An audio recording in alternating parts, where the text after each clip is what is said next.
Hello my loves, welcome back to my channel. My name is Matilda of Lazy Camel Collective, and today we are doing a thrift flip. Thrift flips are honestly one of my favorite things to do. I love seeing the potential in the fabrics and the textures and the colors and patterns of items that I find at the thrift store and just revitalizing them and making them my own. Today is actually an extra special thrift flip because I'm going to be upcycling a couple of pieces that are already in my wardrobe.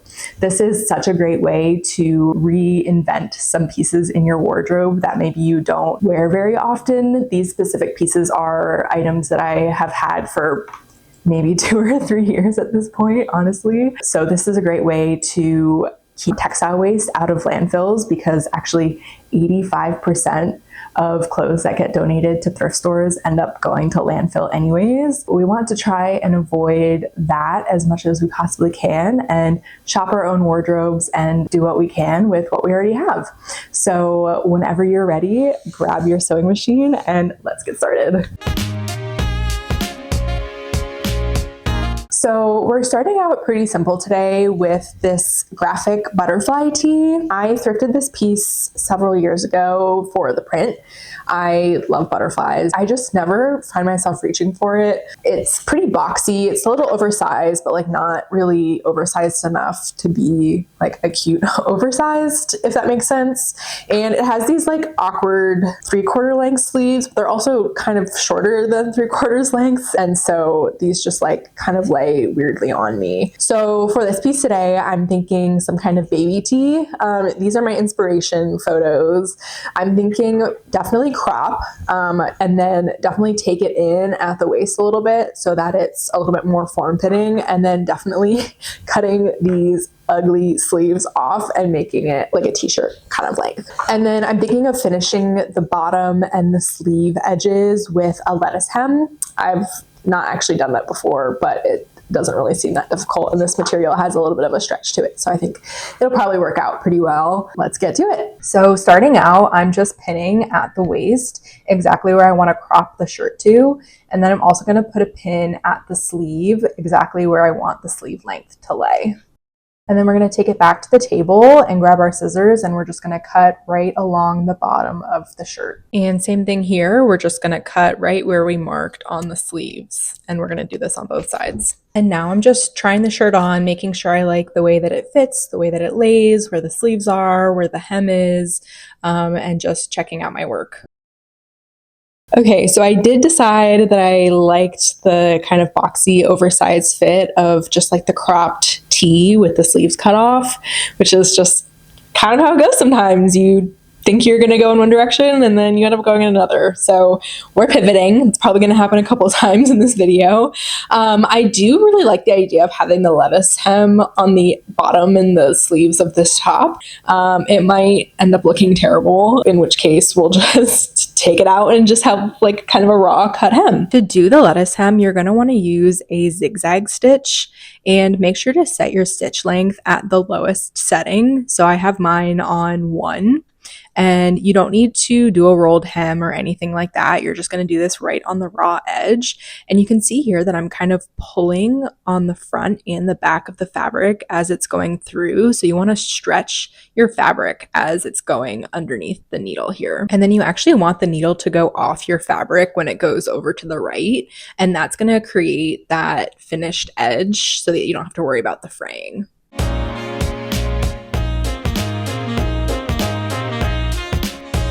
I love this top. Oh my gosh, I'm so happy that we pivoted and just left it boxy instead of taking the sides in. I just love the kind of like flowiness of it. I think it complements really nicely with the like lettuce hem that we did. I'm so excited to style this and wear it for the spring and summer. I feel like we got the thrift flipping juices flowing very nicely. So let's move on to our next piece.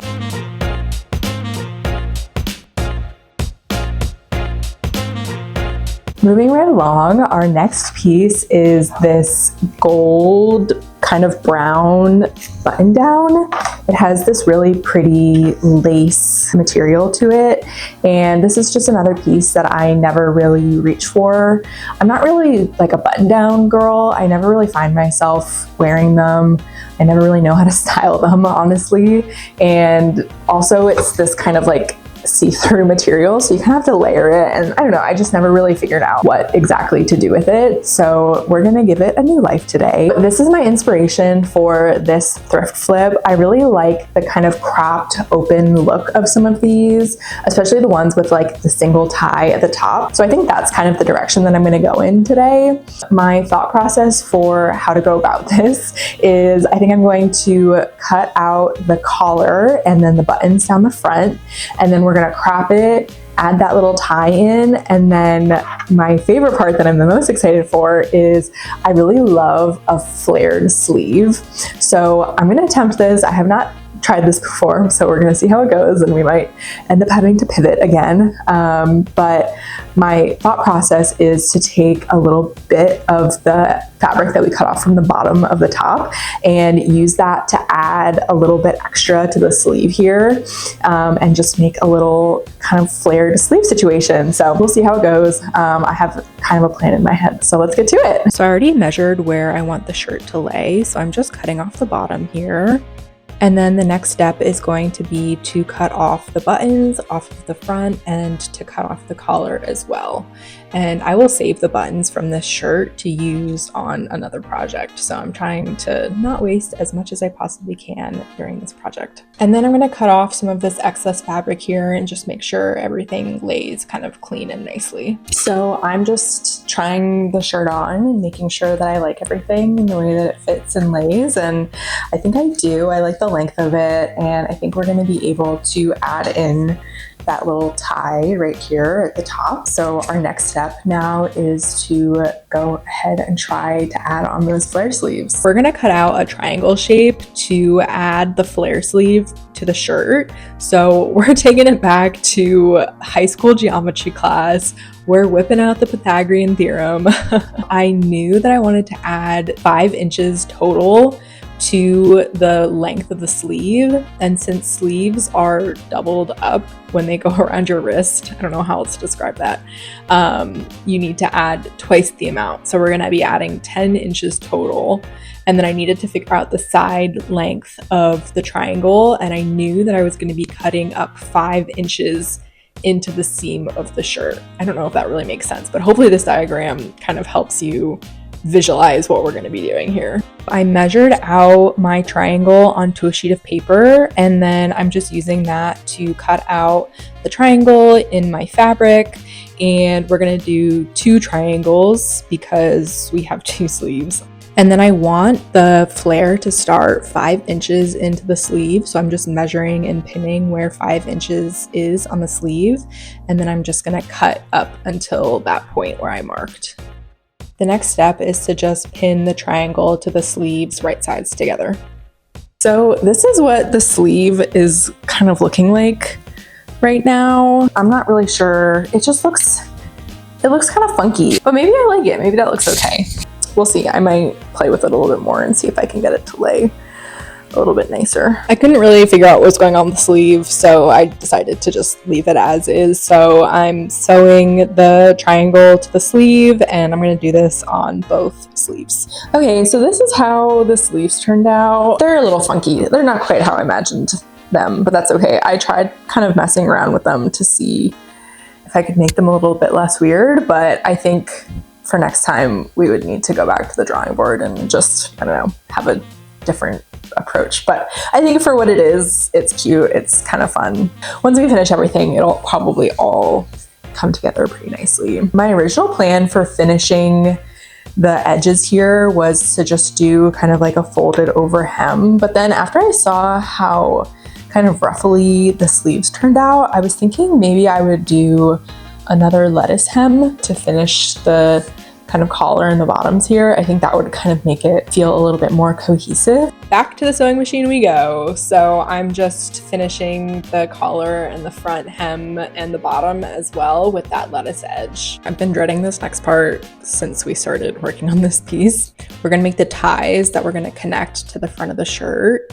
And this is the only amount of material that I have left from this project, which is great because we are trying to reduce the amount of waste that we're creating. I know that I want to have pretty skinny ties, so I'm going to cut the fabric to be 1.5 inches wide. So I'm just measuring that out here.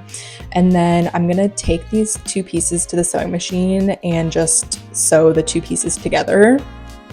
And then I'm just gonna use my rotary cutter to cut out the 2 straps.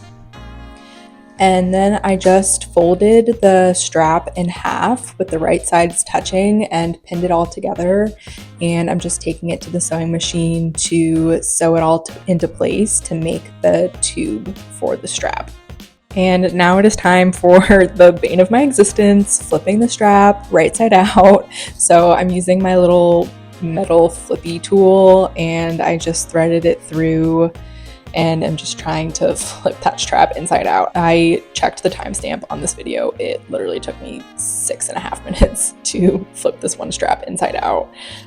It's just because it's really skinny and also this process just sucks in general. Here is the final tie. I think it looks really good. And I'm just gonna go ahead and do this whole process all over again for the second tie. And the very final step is to just pin the ties into place and take it back to the sewing machine and put them in.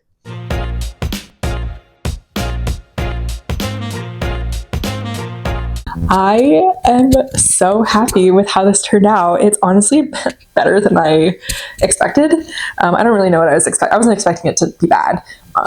It's just, I don't know, just different than what I thought it would be. I am really happy that I ended up doing the lettuce hem. I think it just makes it a little bit of a smoother finish and just a little bit more cohesive with the style of the shirt. I love the skinny tie that I did too. I'm really glad that I put in the extra 15 minutes of effort to like make them really nice and skinny. I really thought that they were going to be the end of me there for a second, not to be dramatic, but the flare sleeves, they're a little funny. They're kind of more of like a ruffled sleeve than like a flare sleeve, which I'm okay with. I can live with that. If anybody has any ideas for how to turn a regular sleeve into a flared sleeve or knows of any videos, I did some research, but I couldn't really find anything for specifically what I was looking for. Can't believe it. It's time for our very last thrift flip of the day. I'm nervous, but excited and ready to go. Let's get to it.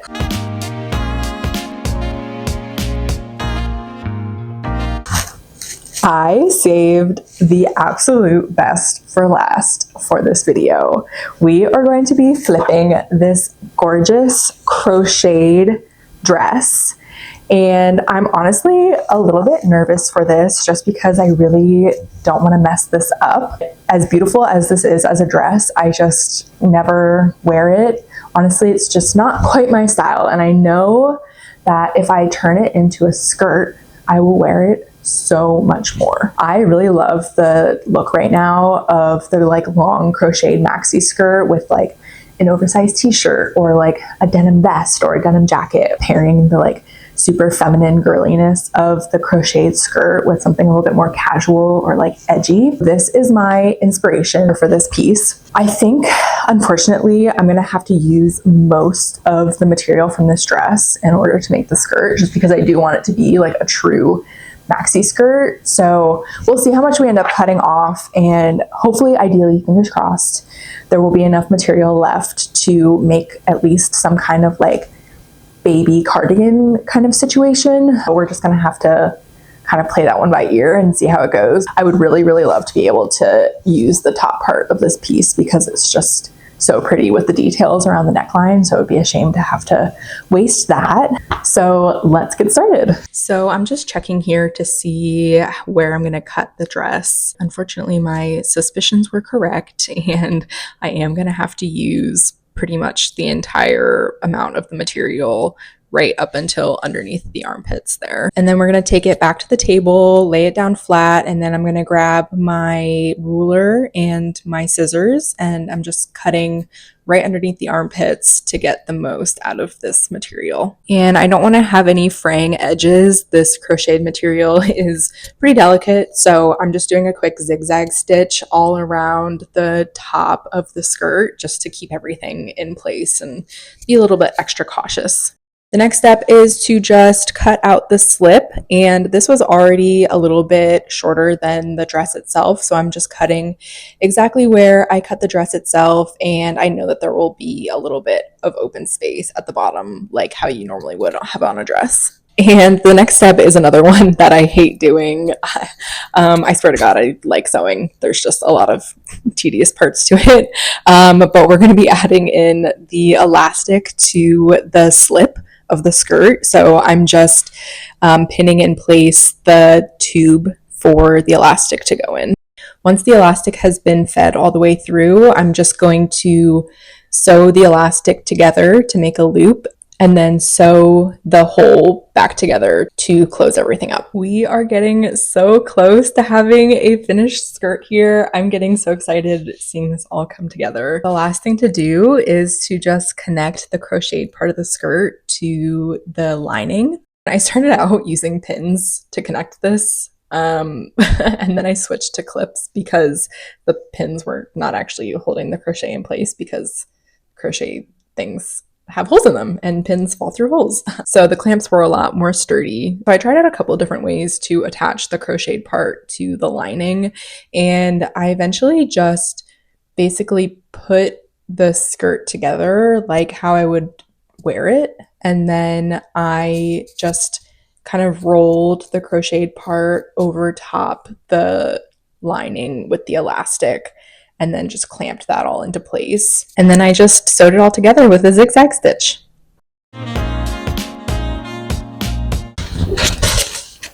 Oh my golly goodness. I could not be happier with how this skirt turned out. This is exactly what I wanted, exactly what I was picturing. It's the perfect length. I just love the pattern and the material and just everything about it. It's twirly, it's girly, it's vintage, it's feminine.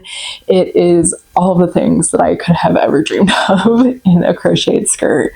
I love it so much, and I am definitely going to be getting so much more use out of it than I did before. This is the material that I have left from the dress.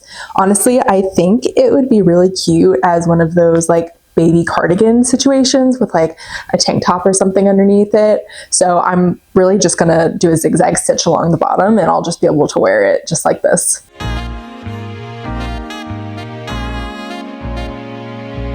That is all I have for you today. Thank you so much for joining me while I dust off my thrift flipping skills. I had so much fun. Please let me know what you think of these pieces down below in the comments. And as always, please be sure to like and subscribe my channel. And I will see you in next week's video. Have a gorgeous day.